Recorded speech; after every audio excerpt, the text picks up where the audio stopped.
I want to talk about the last 3 verses of the first epistle of John, which are absolutely captivating and dramatically interesting. We have here 3 we knows. The certainty is impressive. We know, says John in 1 John 5:18, that no one who is born of God sins. That's challenging. What he means, of course, is that nobody who has been begotten again, who's been born again, the perfect tense there in the Greek, nobody has been born again, as every Christian must be. 1 Peter 2, we have having been born again. So rebirth is entrance into the Christian experience. Water baptism goes with it, of course. That need not be even mentioned. It's so obvious. Rebirth comes by contact with the gospel of the kingdom, obviously. Having received the truth, having been born again, John then refers to those who have been born again. Nicodemus was told in no uncertain terms that you must be born again. This is perfectly obvious material.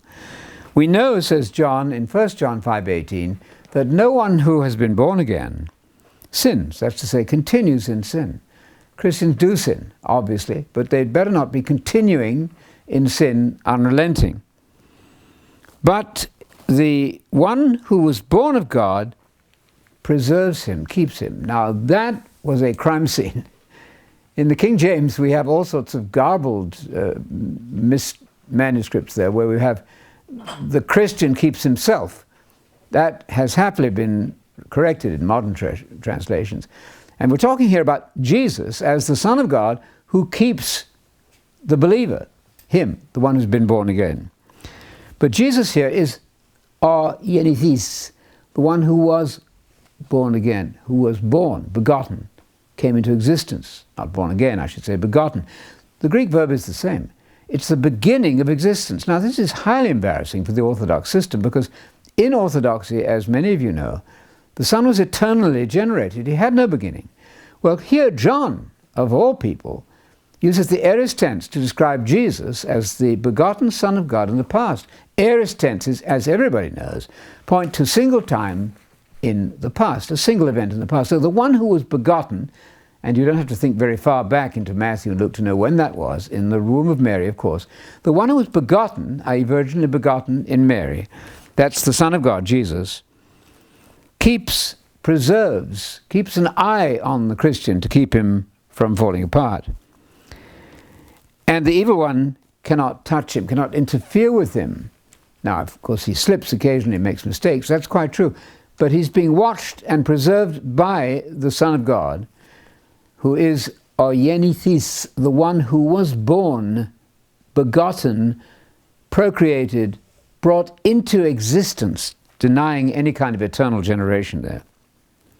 And then in 19, we know that we are of God. Our origin is in God. We Christians have been born again.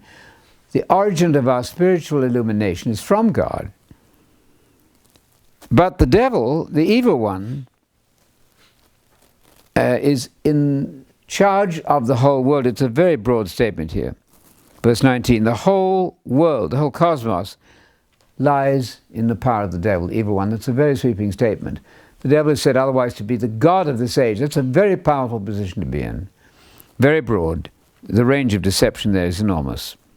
And then in verse 20, finally, we know that the Son of God has come. Indeed, to come is to appear on the human scene. He did. John the Baptist came, was sent by God, and so on. The Son of God, Jesus, came and has given us an understanding. That's about the most intellectual word we have in Greek. A mind, a comprehension. It's the rational process, the cognitive process. Not a vague, I accept Jesus in my heart without further information, but a very intellectual word, diania, the use of the mind. And Jesus has given us that use of the mind. Isaiah 53:11 says that the suffering servant makes people righteous by his knowledge. And 2 of the prophets bewail the fact that people are destroyed for lack of knowledge. You must have knowledge.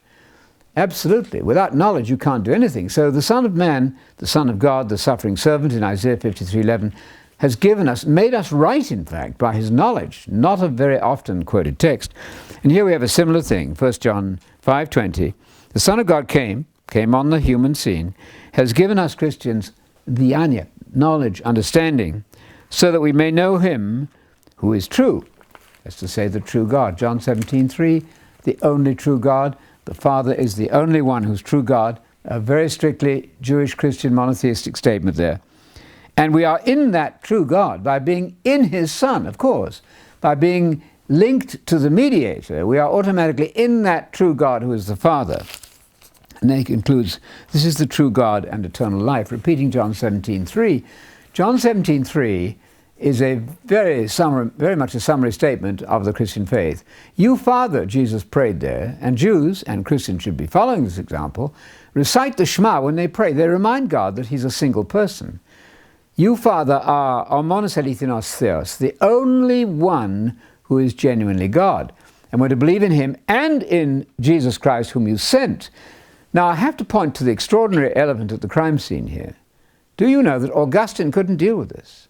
The famous Augustine could not deal with John 17:3. No problem.